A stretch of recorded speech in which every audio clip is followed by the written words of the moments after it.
You gotta wake up, wing, wing, what's it gonna take? You have to shake it, come on, you gotta wake up, wake, doesn't take an earthquake. If you sleep, it'll be a mistake. Our times are quickly changing, hidden hands manipulating, circumstances so frustrating, righteous rights still legislating, our officials deviating, constitution liquidating, all the people hesitating, and I don't know what they're waiting for, it's so humiliating, plutocrats all calculating, operating, regulating, it's completely nauseating. Wake up, America. She had a legal battle on about the farm, and it was a family battle, and what she did was she beat the liquidator, she beat an eviction, and she won the day and kept the farm. But along that route, she learned a lot about the law and our ownership rights. So after she had that success, couldn't stop her, took on the local council over their environmental planning and, you know, what rights we have here. And while she did that, as she was doing it, she found that our ownership rights were under threat. Now, she also learned of a research group that had been operating since 2003, this was 2005, and they'd been studying the constitutions to find out exactly in 5 states what our rights were. And that's actually a very good way of doing it. You get an expert team together with a couple of lawyers, as they had, specialists and so on, and you research a particular subject. And they were doing that. And why they wanted to do that was they wanted to run a couple of high court cases, so they needed to be informed. But what happened was they couldn't find that the politicians had any power unto law to do what they were doing with removing certain rights that we had for land and so on. And she also found, when being invited onto that group, that the Queensland Constitution had been changed in 2001. And what happened was that they had removed our rights to ownership under the Constitution of Queensland, and also they had decided that we just didn't have any, right? This was bizarre. This is absolutely staggering. And I'm sure you would want to see the evidence for this. And that's what Sue Maynes is going to give us today. She's going to give us the evidence. The title of her talk is The Queensland Constitution 2001 and its removal of all our ownership rights. Now that's not just land, it's property as well. So she's happy to take questions after her chat, and please wait till after the chat for questions. This is her first time at an INVREL forum from Woodstock near Nowra. Let's welcome the vibrant Sue Maynes.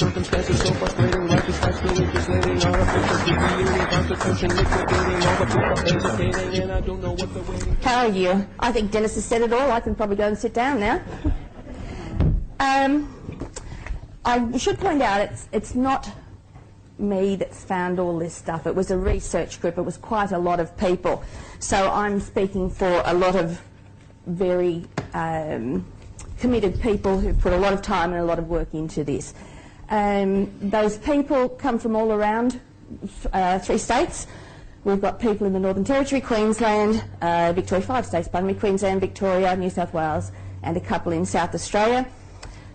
None of them are lawyers or legal people, which actually was an advantage because we didn't come at the research with barriers, with prior knowledge. We came at it with an open mind, and when the lawyers said, okay, start researching here, you go and research there, and we come up with something and run to them and say, look, this fits in, and they go, oh, no, it doesn't. So you go back, and at a later date, as more information accumulated, they'd start going, well, that does fit in, because we had no barriers to it. We were just looking. So that's been, plus we were all doing it for free, which is a huge advantage in legal matters because legal time is so expensive. Now, it's very hard to give you an idea of what's happened with the Queensland Constitution without you actually understanding the Australian Constitution. So I've got a couple of graphs there. If you're finding it a little bit hard to see, I'll certainly be running through them, but I've got handouts there for you that will carry those graphs and the explanations so you can take it home and understand it. Now, first of all, with the Australian Constitution, the way we're set up in Australia is that we have a constitution governing the Federation. That constitution is supported and protects common law and equity. Common law and equity go hand in hand because you don't need common law unless you own something. Common law is about someone taking something from you, whether it's a life or a product or a house or whatever, or money. So they go hand in hand. So the Australian Constitution actually protects that on behalf of the people. When I turn my head, does that get a little bit blank? Yep. You still hear me? Okay, I've got to be careful then. So what we have here is, I'll go over this side. So what we have here is the Australian structure where the Constitution has been set up in place. The Queen and the Governor-General as her representative are there to make sure the Constitution is safeguarded in law, and it all comes back to looking after us, the sovereign people of Australia. Now the thing is, the sovereign people of Australia and the Queen are on the same level. The Queen isn't there to rule us, she's there to protect things for us. So that's our structure of laws in this country, or that's what it should be. Under that structure you've got three elements of governance. You've got the judiciary, which is the High Court and the other federal courts. They are directly responsible to the Constitution. The High Court itself makes rules for the Constitution. If you ever read High Court cases, if they have a CLR in the title, that means that they are precedent cases. They are cases that when you read them, they actually change or clarify the rules of the Constitution. Any other High Court case that doesn't have a CLR is using a CLR as its foundation. So that was the first thing our researchers were taught.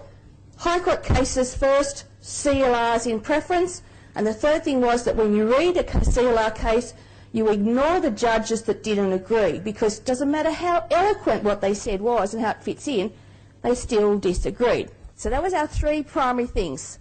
High Court cases, CLR cases, judges that agreed. Now, having done that, we started researching.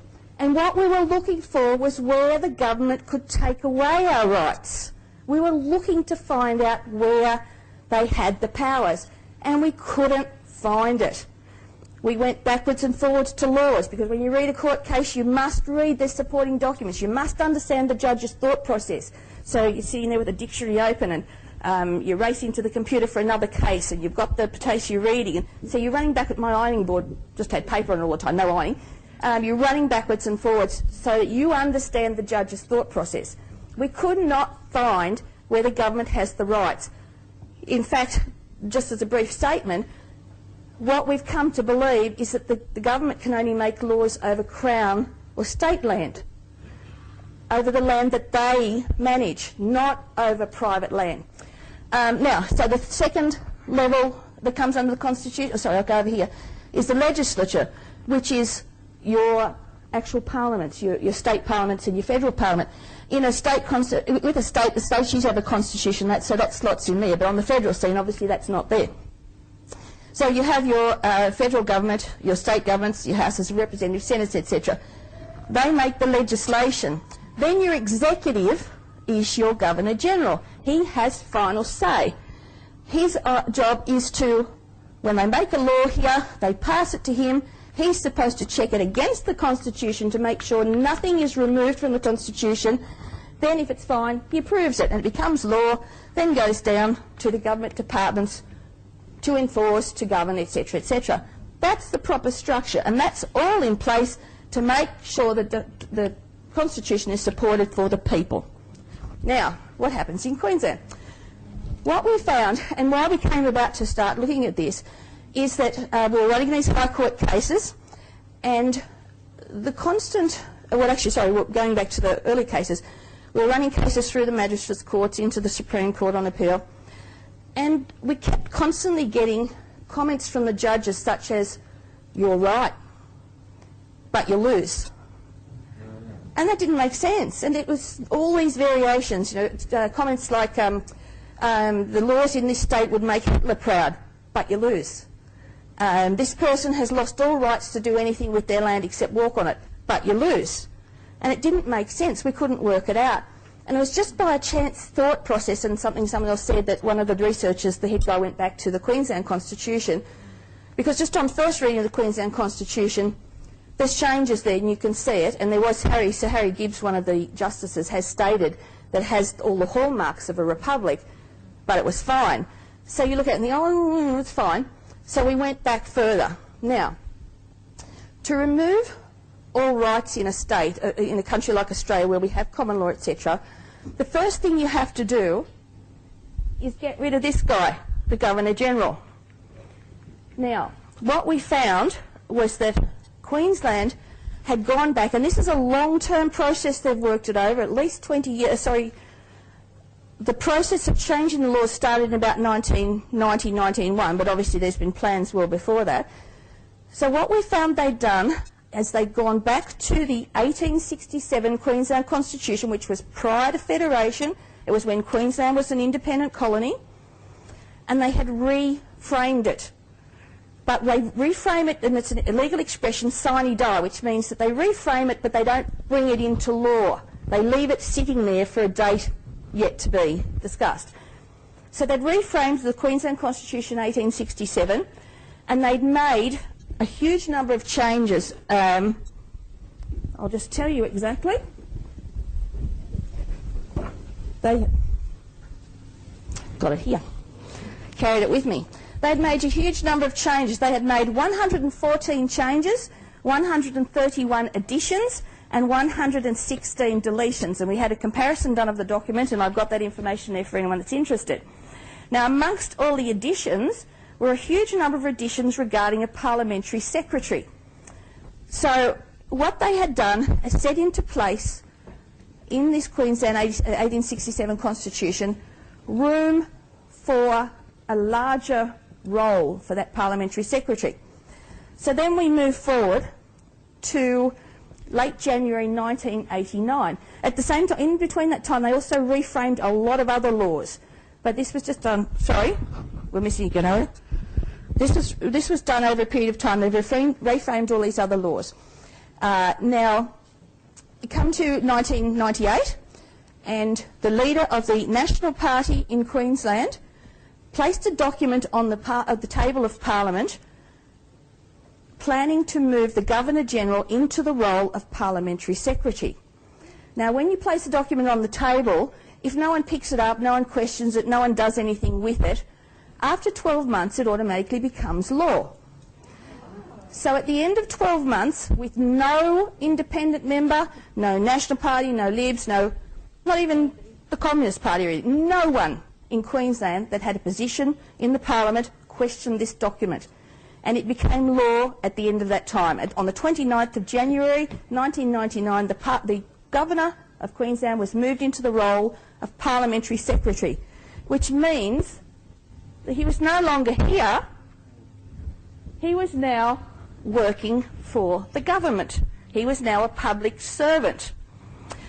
Now, on that same day, they also reprinted the Queensland Constitution 1867, which gave him this role. It was probably done first and then he moved into the role. So it was all set in place. The problem that came about with that, the really important thing, is that he didn't say to the Queen, I'm quitting and I'm moving into this role. He just moved into it and he kept the public seal. So every time they made a law from then on, he gets to still stamp the seal on behalf of the Queen. So you can call that treasonous if you like. I think it's damn treasonous. However, they then moved on. So they've got him where they want him. They've got the Constitution in place. He was no longer a sworn representative of the Queen or of the people. He was conducting the daily business of the Queen and the people, but doing it for the Parliament at that time. Now, in November 9th, 2001, of course, Premier Beattie announced that he presented to the Parliament the new Constitution of Queensland Bill 2001. And of course all the people and the government were told it was to modernise Queensland. So they're all in great favour of being modernised, obviously. Queensland has always had the thought process that they, through Joe, that they were sovereign and they had more rights than a lot. We were talking about an arrogance. Queensland has always had a touch of that over the years. In some ways quite rightly, it's a beautiful place and everyone wants to move there, so that's an opinion. However, so that Constitution was assented to by the Governor, stamped with this public seal, on the 3rd of December 2001, became law. So as of 2001, this constitution's in place in Queensland, because remember, without the Governor-General law there to make sure it linked in with the Australian Constitution, it was illegal. However, you cannot call a government law illegal. Governments, if you go to court and try and call something illegal, you lose the case straight away. No government law is illegal because they're allowed to make laws under the power of peace and good government. That's why we have this fellow here to make sure that we're protected. With him gone, anything could happen, and it did. The Queensland Constitution came in place. Now, what happened from then on, and I have got some notes here that I do have to read from, because obviously there's a lot of laws, but I won't give you all the notes and the numbers and things, just certainly send me after us if you want them. What then happened is that they then moved into bringing all the other laws into place. Now, one of the first things they did was form a corporation. So on June the 7th, 2002, 6 months after the Constitution came in place, the Act, Corporations Act 2001 was brought in, and we now have the Brigalow Corporation in Queensland. Now, the Brigalow name you won't find in any documentation. Originally, in the Old Crown Lands Act, the federal government gave a lot of money to the Queensland government to develop what was termed the Brigalow Belt, about 4 million acres around Rockhampton. Now, the Old Crown Lands Act has been converted to the Land Act 94, so that was one of the ones that was reprinted. And this is where the corporation comes into place. In essence, what happened then was, through this Land Act 1994, the Queensland government moved all the Crown lands and all community lands and all land that has been sold out of Crown land, which is your fee simple ownership, all land in New South Wales, in Queensland, they moved it into this Brigalow Corporation. And to do that, they changed the Land Act, the Land Title Act, the Property Law Act, etc., etc. They were all reframed and reprinted to make the necessary changes. So all your land in Queensland now has technically come under the Queensland Constitution and the corporation's ownership. So they've got that in place. Now, there was quite a lot of other acts were changed. The Corporation Act came in. You'll notice that as soon as the Corporation Act came in, any Queensland document you look at now carries a copyright print. Now, how can government have a copyright if the government are elected by us and they're doing our role? Yet the Queensland Corporation now, Queensland government now has a copyright on everything. And if you go to court, you cannot get a copy of the transcript without paying, because it is copyright of the Queensland government. You cannot publish it on a website. They will tell you to take it off because it is copyright. So that information is no longer available to us as a free right as the people in Australia or in Queensland either. So they've set this in place. Now, under the definition of acts, under the definition in the Acts Interpretation Act of a person, that includes a body politic or a corporate as well as an individual. So in Queensland now, under the Acts Interpretation Act, which is another one that's been reprinted, you are now classed as a member of the corporation. You are classed as a corporation yourself and a member of the corporation, which means that they've not only claimed your land, they've also claimed your body. And please, this information is all available there. They did this through the Reprints Act, the Statutory Instruments Act and the Legislative Standards Act, which were all changed in 1992 and then reprinted in 2001. The only part of the Australian Constitution which is recognised in Queensland commences at Section 9. They have removed recognition of the High Court and the Federal Court through the Supreme Court Act. So you have no recognition of the High Court. So when you go to the High Court now with a case, Queenslanders can just say, flip it off, because they don't recognise it. So where we had the separation of powers here that gives us our protection, through the Supreme Court Act in Queensland, you now have all government departments and all courts are now underneath the government. There is only one structure in Queensland now. All these are under the government now and they obey the government.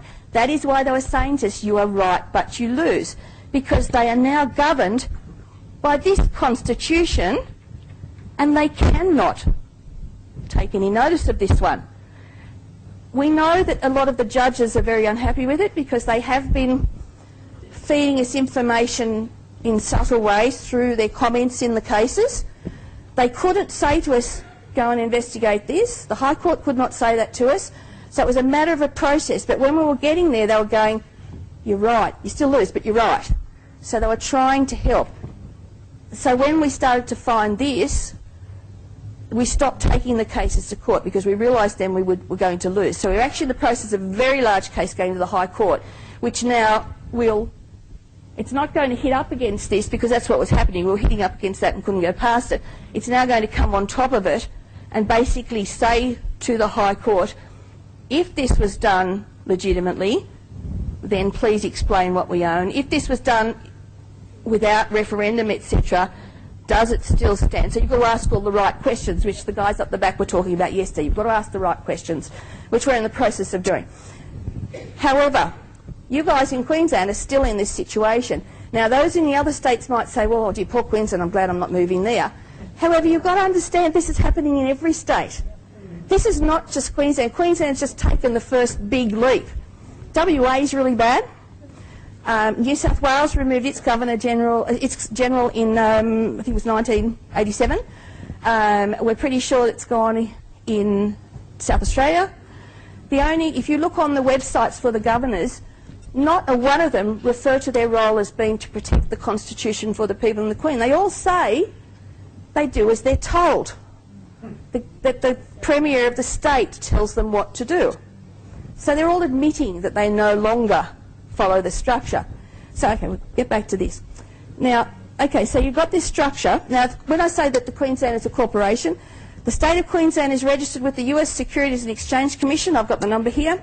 The Queensland Treasury Corp is registered under another number. I've got copies of their annual reports for foreign governments and political subdivisions. Why on earth the state of Australia would send their treasury documents and their budgets to the world is debatable unless there's a moneyed reason for it. And I've also got the Queensland State Accounts there, 2006, which carries gross private information. In other words, they're analysing what they own in the state for their budgets. Now, go back to what's happened here. The elected members of the Parliament in Queensland, that you elected them, you voted these people in, and they did nothing to stop this happening. And contrary to the Criminal Code, 1995, and every politician is subject to that under Chapter 7, which is the proper administration of government, each one of these politicians up there has created for themselves a little dominion where everyone in the state and your ownership, you are chattels. So they might come and look at your property and say, well, gee, I quite fancy that, and I'm in partnership with a developer. They can make a law that resumes your property from you, gives you very little in return, and then do what they want with it. And they're going to be protected by the courts in Queensland because the courts now work for the government. You have no separation of powers. When you don't have separation of powers and you don't have the Constitution, you have no common law or equity. So you have no common law or equity left in Queensland. Your common law is gone. Don't forget, common law is what protects your ownership. All you have now is civil law and statute law, or as the fellows were talking about, maritime law. And civil law and statute law is all about government. We are one of the few countries left in this world that has a common law system of law, a protection of our ownership. If you go to any other country around Europe, people do as they're told. They've worked out methods and means of combating government, but they do as they're told. We are one of the few countries. Canada's in a very bad way. America's going crazy. But a lot of the correspondence I get is from Canada, where they're working on this same loss of rights as well. You're constantly being told that the Constitution doesn't work, that it's old hat, that it's all sorts of disparaging remarks about it. You're constantly being told you don't have a Bill of Rights, which is totally untrue, because why did the federal government use the Bill of Rights in 1995 to verify that you couldn't impeach a parliamentarian from what they said in court? And why has the ACT government incorporated the Bill of Rights into their acts in 2004? You're constantly being told that Magna Carta's old hat, etc. Yet all these things are the support of common law. So they're telling you that so you don't notice its removal. And this is exactly what's happened in Queensland. Everyone up there now is worrying about the council and fighting about the council. Council's nothing, guys. Council is just a level of government in both constitutions. This is what, and it's just a furphy to get you to stop looking at the real issue. This is the real issue.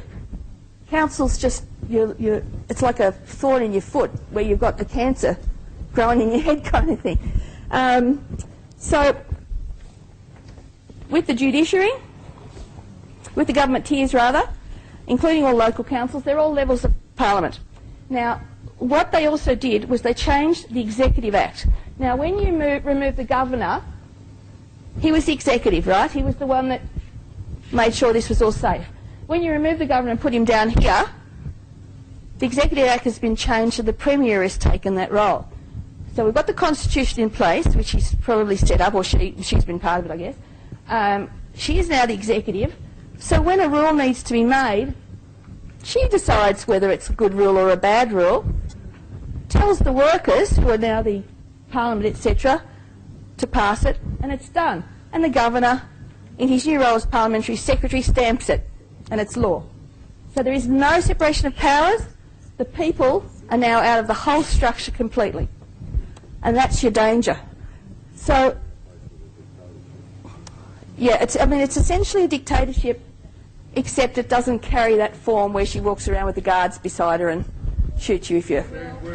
Well. So, now why did they want your land? That would be the next question. Well, if you're going to have a corporation, you've got to have assets.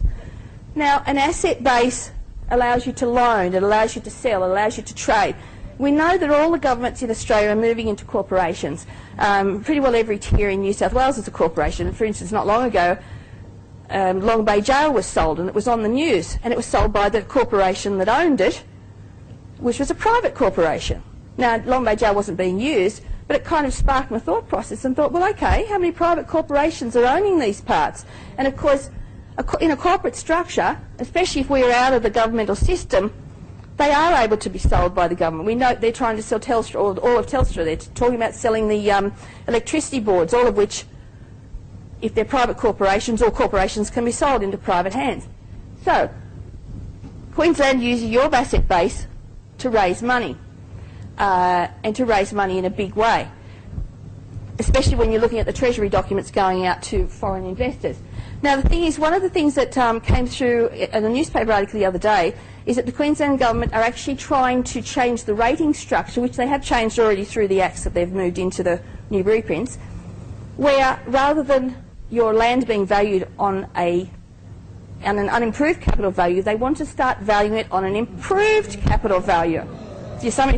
They've started this with shopping centres, because their thought process is that they're only getting an unimproved capital value, but this shopping centre's got all these structures, so they're worth more money. Now, the court did put a stop to it, but it won't end there. It'll keep going. And mainly because I think it was Chermside Shopping Centre was now revalued at some extraordinary amount of money, which meant that their rates had moved up to $34 million from maybe a couple of $1 million. So if they own your land and can make these rules and this guy stamps them off, what right have you got then to say, well, this is too heavy a rating structure, I can't afford that? You lose the house, what happens? They get it, they've got it to sell.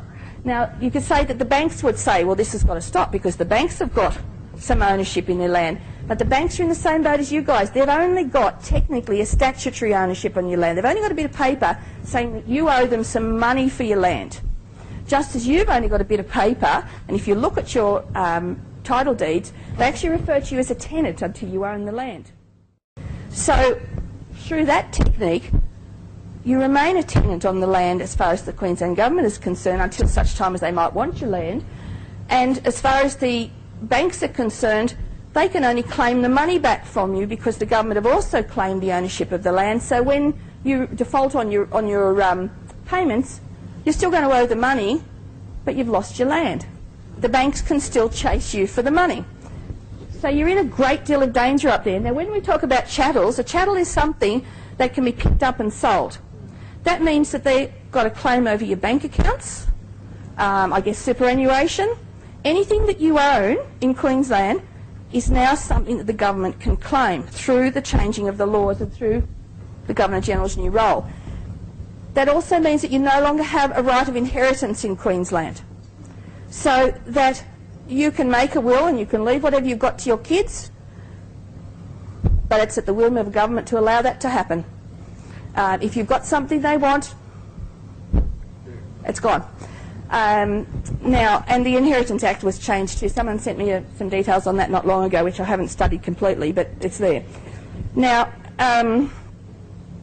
as well as that, under the civil law system that's now in place in Queensland, everyone is now subject to the Uniform Civil Procedures Rules, which are in the new Supreme Court Act, which means that everyone is guilty until proven innocent.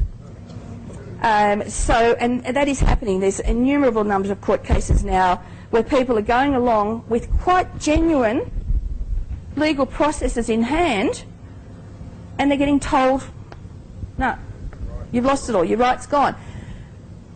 So that begs to mind the role of lawyers in Queensland, because you can hire a lawyer, but your lawyer has an oath to uphold the laws of the country. So your lawyer's going to take your money and you're still going to lose, guys. So you really have to work this one out as far as that goes too, because they'll be happy to take your money, full well knowing that you won't win the process if it's something that's interfering with the current plans. Now, so you have no civil law up there, you've got the judiciary out of the way. So where do you fit in? Where do the sovereign people of Queensland fit into the structure? That's exactly right in proper terms. But the people aren't recognising that. They aren't sticking up for themselves. They're allowing this to happen through inactivity and fear, which we talked about, and ignorance, exactly. Now, the only reason we discovered this was because we kept getting this comment. And we had researchers who made it a mission. I mean, one of the major guys, some of these researchers, most of them are farmers. I'll tell you that now. Most of them are farmers. Most of them are used to having their land rights removed and have been fighting it for a lot of years. So one of the Mayne guys he's got 10 properties, runs a $30 million enterprise. He's reading court acts while he's driving around on a tractor. And every time he writes something down, he said half the time his plough lines are like this because he's... But it's a passion. He's making sure that he doesn't leave his kids nothing because he's worked all his life to do this, and it's his family farm. And the same with the other guys that are involved. I mean, my husband and I are little guys in this. We're certainly farmers, but we've only got a little property. But it's still ours, and we fought for it, and we won it back from another legal battle, and I'll be damned if I'll give it to a government who are going to steal it from me illegally. So, sovereign people, we have all got to start seeing ourselves in the role we've really got. We're all subjects of Her Majesty under Section 177 of the Australian Commonwealth. As subjects of Her Majesty, she is committed to helping us. Now, regardless of what you think about the Queen, she has taken on a role, and that role, one of her titles is Regina, and that means she is a regent for God. She believes that her role is given to her by God, which comes back to what the fellows were talking about yesterday, that our laws and common law is a real reflection of the Ten Commandments, the biblical codes. So regardless of whether you have a belief in a God, we have a structure that comes from there that has benefited us for many, many years. Australia has been one of the most peaceful countries in the world. We've had a structure through the early half of the century where we were actually the most, what was the term, the most affluent, not affluent, highest standard of living in the world. And it wasn't because we had all these things, it was because we had a stable structure that allowed us to go and work, save our money, buy a house, buy a home, leave it to our kids without worrying about someone stealing it from us. And if they tried, we had a judiciary that stepped in to make sure that we were protected. Since probably about the 30s, it's gradually been getting eroded, little bit by little bit by little bit by little bit. And because we've had a stable structure, we've let it happen. And a lot of it's our fault, because the minute something goes on, we go, someone should do something about that. We divorce ourselves from the problem. Usually the someone is the government or a council or something, and councils do this all the time. Someone should do something about that. Oh, we'll step in. Oh, aren't they good guys? We don't have to worry about it now. So we give them that little bit of power. And then something else happens. And often it's created by them to happen too. How many times have you seen a real issue come into the media to do with some government thing? All of a sudden some other big thing blows up. The media go crazy about this other thing. And it's the shield is put up to deceive you from following the really important thing. It happens all the time. So we, the sovereign people, are the only ones can do anything about this. Now,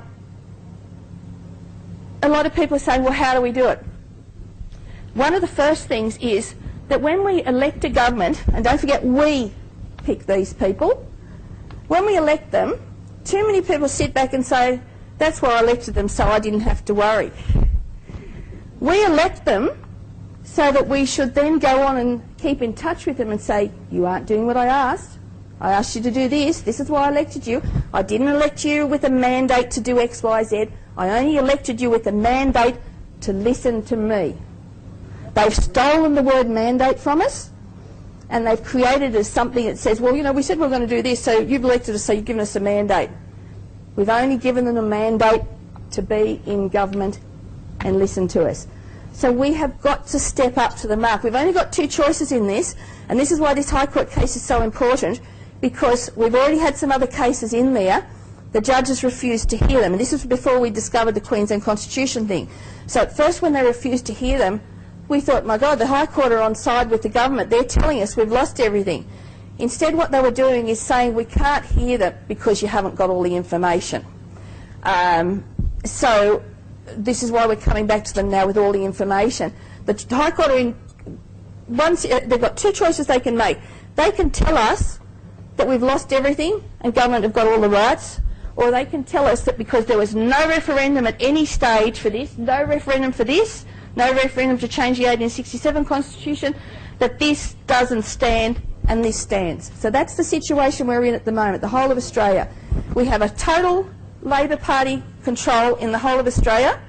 The Labor Party have been complicit in this whole thing from the word go. Certainly the Nationals helped them by laying that bill on the table, but this has been a National Party thing all the way through, and amongst all the information we found, it has been the National Party in almost all cases that has removed laws. One of the things you can't do as a government... Sorry? National? You mean the National Party or the Labor Party? Oh, pardon me, guys, sorry. The Labor Party removed almost all the laws. You can't, with the Constitution, you cannot make an international law without the referendum of the people, because this doesn't have to recognise international law, because it is our power in this country. So with things like the Kyoto Treaty, Howard didn't sign that quite rightly because it would have brought an international law over and above the Constitution. He couldn't do it. So the fact that Rudd's gone and signed it straight away is breaking the Constitution. There was something like 1,400 international treaties and things removed when the Libs got into power. Now, I'm not saying they're the good guys because they know this has happened. Yep. This Governor-General knows this has happened, and none of them have spoken out. They all want it because it means that they've got total control. The only people we know that the media will not listen to this, I wrote to over 850 politicians and got not one reply. So we know they aren't interested. It is only the people can take this on. Now the thing is with the people, and this backs up a lot of what's said with multiculturalism, things like that, where is our protection? We've got to understand what we've got. We're being told that this needs reworking. I hope everyone can hear me there. Look at this. This is why we have the country we have. This flag is the backup of our Constitution. It carries crosses because our Constitution and the flow of our government comes from a godly source. It carries the stars of Australia. The blue represents truth and honesty.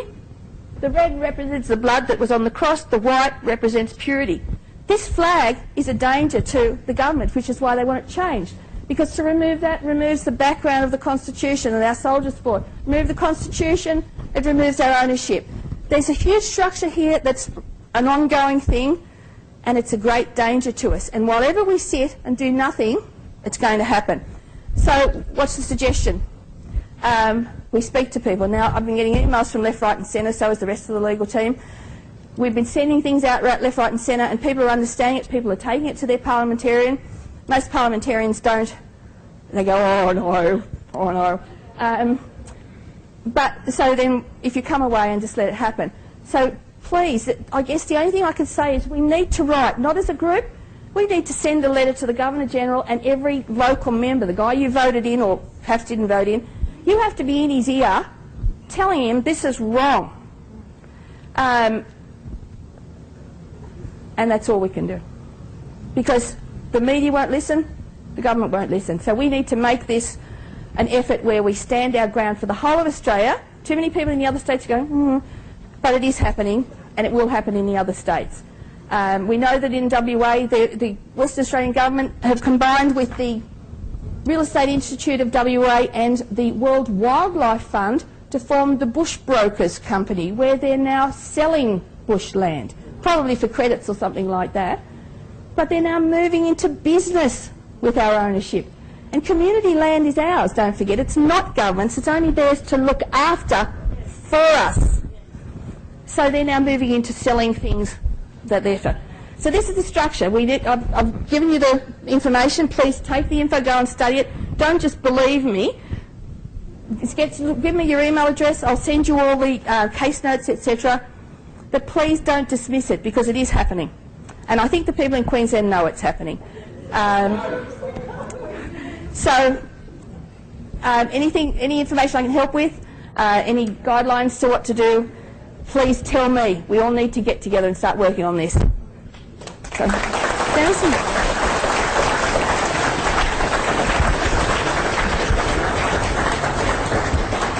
Thank you very much indeed, Sue. How informative that was. Look at the queue. Yes, could I have your question, please, sir?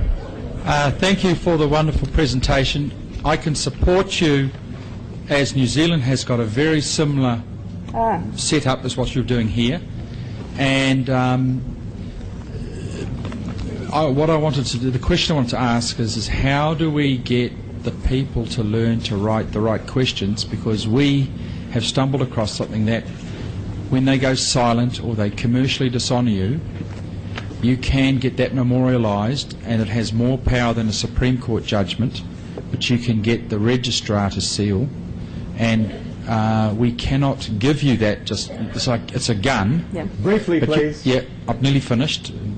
And if you want to organise to get together with people like Mark and myself, that we can show you how to write the letters and get them done. So if you can give that information to the board. Thank you very much indeed. Yes, your response, please. Is this like a My Will letter? Sorry? Are you talking like a My Will letter? No, it's basically you ask them a series of questions, okay, and if they don't answer, the default position is that they are admitting guilt and liability. Thanks very much. We have a long 5 queue. seconds. No, we have a long queue, really. And then you give them 2 notices, memorialise it. Next speaker, please. Your question. What has been the reaction from the Queensland premiers and Queensland members of Parliament when you brought this information that you discovered to their attention? What response did you get from them? Absolutely nothing. I received absolutely no answers. Other people have gone to their local members, to other parliamentarians. They've received, say, form letters. Now, I'm obviously not in Queensland, so they can ignore me. But other local members have received form letters. Some of the people that were running for election were aware of this, and they were trying to bring it up, but they didn't get in. There was not many independents. The one thing that I did neglect to say is that through courtesy of this structure, Queensland is actually no longer part of Australia because you don't follow the Constitution. So Kevin Rudd stood as a member of a state who no longer recognises the Australian Constitution. So this went to the Governor General, and the question was, can this man even run? And even the Governor General never replied to anyone on that, and that went out several times. So the short answer is no, no one's replied. Thank you. Your question, please. My question to you is, did you come prepared? Did any of those other members who are going to speak or have spoken come prepared with action steps that we can take away and we can do, letters we can send? Thank you. That comes across. Thank you. Yes, Sue, your answer. Probably the first thing I would recommend is you write to the Governor General of Australia. What? Kate, thanks, love. And to your local member. All the documentation's there for you. Write and say, I know this is happening. It is not my will as someone who voted you in that this happens. I want this changed back to this proper structure. That's probably your first step you could say. Well done. Your question, please. Thank you for the presentation. My question is, are all political parties not got an ACN number, and do they not have a foreign owner? Thank you. I believe that may well be the case. G'day, thanks for the presentation, it was great. Do you have an organisation? We have a private organisation, we started a group called Farmers Landowners Rights in Australia, FLORA, which is when we're really looking at the issue of the land. Since the Constitution things come in, We don't have a group as such, but we're certainly working on a website, so the information will be out there. Okay, so if you want to leave your name and address, I can pass on when it's done. Peter Sanderson, thank you. Have you investigated the legality of a sovereign nation taxing a colony, Australia, without a people's referendum? That's actually something that's been... I know some of the researchers are starting to brain in different directions. I've been concentrating on a lot of council things, but that's been a question that's been asked. And actually, I would guess the short answer would be that it wouldn't be legal.